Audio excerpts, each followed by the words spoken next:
We now come to the last number in the Java suite, a court pageant in solo. And I have previously indicated that last number of each book tended to be the noisy number of the set, and this one is no exception. And they kind of get noisier as they go, so it would be fair to say that this is the noisiest of the lot. And it's, of course, exactly suited to the kind of music he wanted to write. A pageant is a kind of a procession. There is pomp, bombast. It's almost grotesque in some ways. So let me just play something of the music to show you what sort of mood it is. So,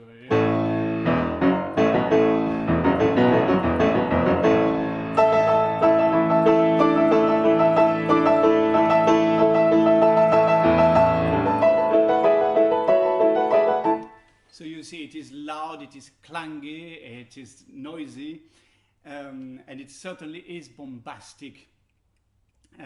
I did indicate when I talked you about In the Kraton, that there was another piece in the cycle that was entirely diatonic.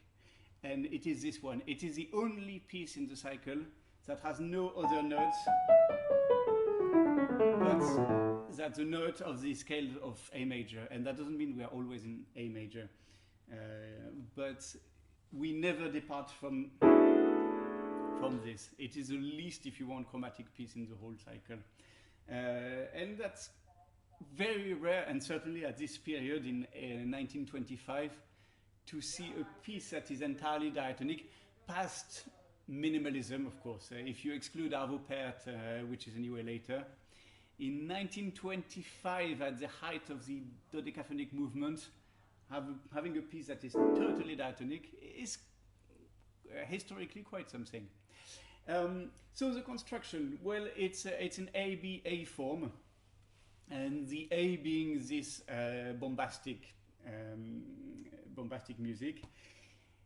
So it shifts after a point, and Godowsky describes this sort of ever-present sadness in the music of the Orient, and that's what it feels like when we arrive in the B section. It's a theme that does.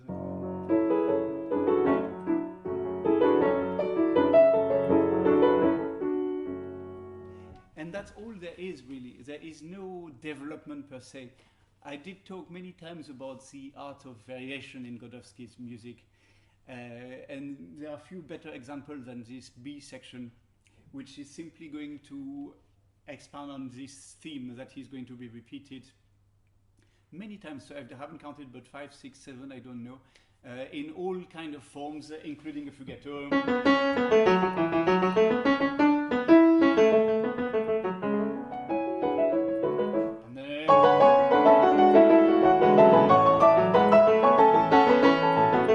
And so on.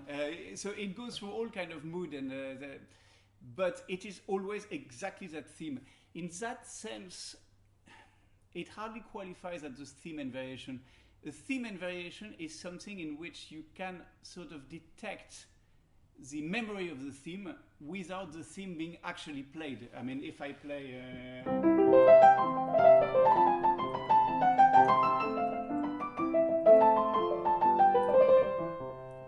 you kind of know that I really...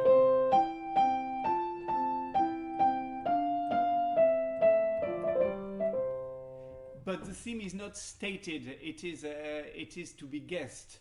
Where when Godowsky does a variation, well, it's still the theme.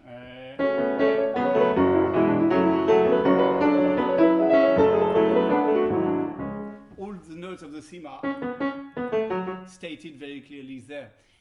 So it is more of a passacaille than a variation. But it's not exactly that either, so it's a mix between the two. And then the A section comes back, and again Godowsky sort of expand to make even more noise. So what was simply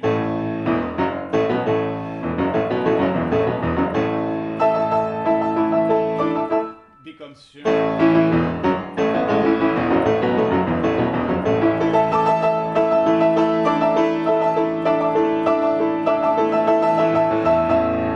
so everything is sort of magnified.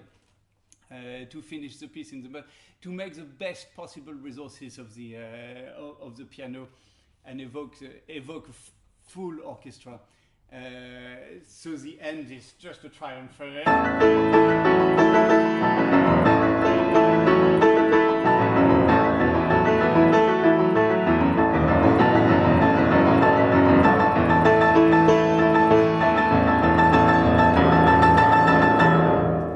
So nobody would say that it is subtle music as such, but that's not what we want at this point. And in fact, the two preceding pieces in Book 4 have been incredibly subtle and delicate.